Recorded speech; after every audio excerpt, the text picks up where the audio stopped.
And now, it's time for another Dice Tower review with Tom Vasel. Hey folks, I'm Tom Vasel, and today we're taking a look at No Siesta. This is the dice game version of La Granja. La Granja was a big board game which used dice and cards, and it was notable because you were drafting the dice to do different things, and then you had different cards which, depending on where you put them, would give you different resources. And you were trying to build this productive Italian farm and send things out and get points for that. Well, this is a very similar thing, except it's going to be obviously much more streamlined because it's a dice game. Here's how it plays.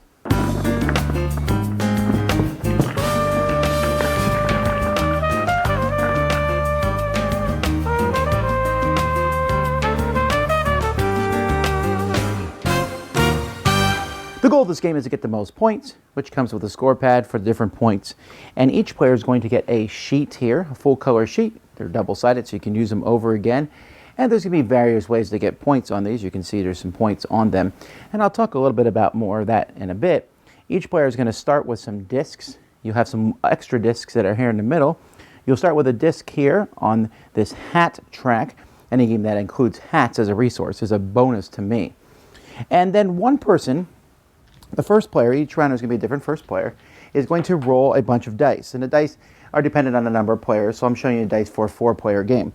So they roll these dice, and then starting with the first player, each person will take a die. So let's say I take this die.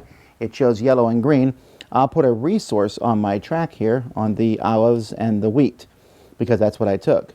Later on, if I took a coin, I would put one here on the coin. So there's different spots to put discs here, depending on what is rolled. After everyone has taken a die, then the first player rolls the remainder dice, and then everybody will take another die, and then the first player rolls the last die, and whatever they roll, everyone takes a resource of that type. All right? Then after that, players are going to put these resources on their sheets, and they can do all that simultaneously. The only one that's not on their sheet is the hat. The hat's pretty easy. You simply move the hat up one space here. Now you have to use all your resources from turn to turn. Unless you have a good here, this can count as a wild resource if you want it to. You can keep one of those from round to round. Everything else has to be used. When this hat track, when you move it past these spots here, you will get an extra disc that you can have. So what do the different spots do? As you get these resources, you are going to be crossing things off.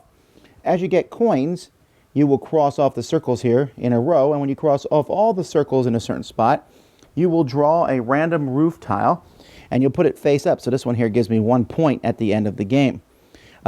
This one here gives me 2 coins whenever I want. So when you get one of these roof tiles, you can use it to take the 2 coins later on, and then you'll flip it over. And you'll see as you get the roof tiles over farther, you will get more points for the end of the game.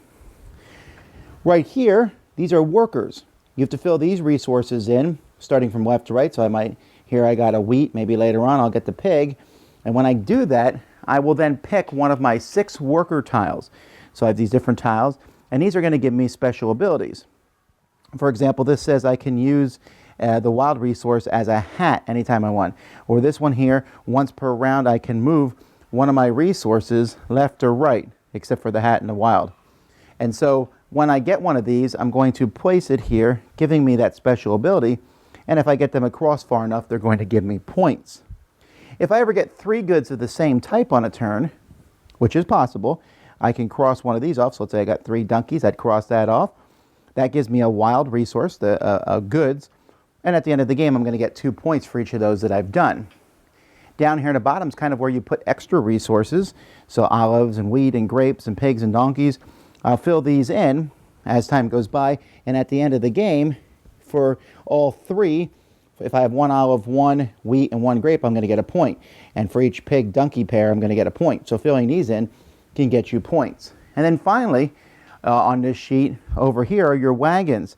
So here you need to fill these in from left to right. You can pick any of the wagons. So olive, wheat, grape, olive, wheat, grape, olive, wheat. If I fill all that in, and the donkey space, which is needed to pull the wagon, unless you use the helper here that says you don't need donkeys, once you do that, you're going to get points. The first person will get the bigger number. So the first person here would get 5.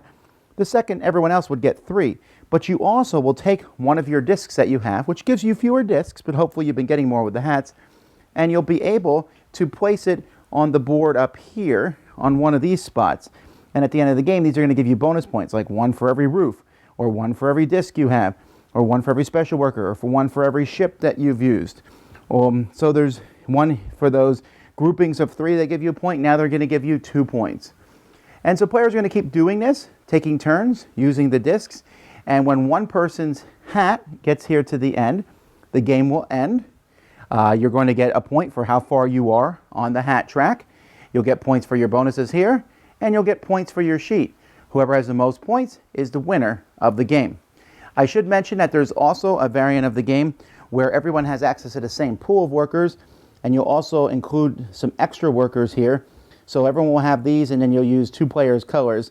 And so instead of having your own 6 workers, it gives you more variety of workers to pick from. Now, as with many games of this type, No Siesta is somewhat of a solitaire game. Now, don't get me wrong, there's definitely also a full-blown solitaire game in a box, which has the different sides to the boards, and there's some rules for that. But what I mean by this is, really your only interaction with other players is racing to get those carts done, and or the drafting of dice. Now, don't get me wrong, also, there are times where I said very unkind things in my head to someone who drafted the die that I wanted to take. But for the most part, you are kind of working there and trying to get your board done. And I really, though, like this concept. It's not a difficult concept. I like the drafting of dice idea. I like there's different things. I mean, coins are great because they get you roofs, but the yellow-green one, there's 2 resources on 1 die, but sometimes I need grapes and pigs and donkeys. And I thought that was cool. I like the different strategies. You can try to get the roofs done, which can give you extra bonuses to get other things done. You get the workers done, get all the different cool abilities that they give you. And once you play the game, I very much prefer playing with all those extra workers because they all have different things. You will find that maybe you need to look up what they do often enough, while the basic game you'll know what your 6 do very quickly, but still, it's not that difficult. Or maybe you want to fill in those carts. Those take a long time to do, but they can provide a lot of points. And also delivering the goods. That's a difficult thing at first. You're like, how am I ever going to get 3 of the same kind? I'm only getting 3 dice to get 3 of the same kind. Well, there's ways to do it. Roofs can give you 2 a resource sometimes, and then you get the 3rd one from a die. Once you get the wild resource, once you get one of those goods, you can then use that plus 2 others to send out stuff in the future. Or you can maneuver things with moving the discs around. So there are ways to do it. And then once you start doing it, you're like, oh, this isn't as hard as I thought. The game, production-wise, it's kind of a mixed bag, okay? It comes with a big pad full of these papers, and they're full color papers. And since this is the most important part of the game, good. I love this, really good. The game comes with little pencils, that's nice. The dice are stickered dice, and they're light wooden dice. They're okay. Light wooden dice are the worst dice to roll. They don't have a good feel to them. And because, well, they're stickers, I don't think they'll rub off anytime soon, but you will spend some time stickering them up. I know custom dice would have probably added a lot to the cost of the game, but I don't know. That's just that's my little complaint, I guess, about the production. Everything else looks good if it does look a little mini, you're looking at it. But that does make the game very portable and easy to carry around. How does it compare to the board game? Well, it has a similar feel and theme, and there's some similarities, but they're really different things. La Granja is just a big Euro game, not a huge one. It's not that heavy, but there's a lot going on in it, and there's a lot of forethought. This one, you roll dice and you do different things, and you can knock this one out very quickly and easily. And there's a lot of people who would not like the big board game, who I'd gladly play this dice game with and teach it to them because it's like other dice games in this genre. Speaking of that, like other dice games in this genre, well, there's none that feels exactly like this. And in fact, I would say this one is differentiated enough that there's this dice drafting in this one. And then other than that, the filling in the circles on the sheet, there's more of those, but I do like the different workers and roofs that are placed on here. That feels unique and interesting. So I think this one is pretty cool. I like it a lot. I certainly think, is it better than the board game? I don't really think they're very comparable. I like both of them and will gladly play either. Dice Tower Judgment, approved! Thanks so much for watching the Dice Tower videos. Find more great videos and reviews, as well as our top-rated audio podcast at Dicetower.com. You can also find other great shows at DicetowerNetwork.com. I'm Eric Summerer, and you've been watching The Dice Tower. The Dice Tower is sponsored by Cool Stuff Inc., where you can find great games for great prices. Cool stuff in stock. Check them out at coolstuffinc.com. Shut the door.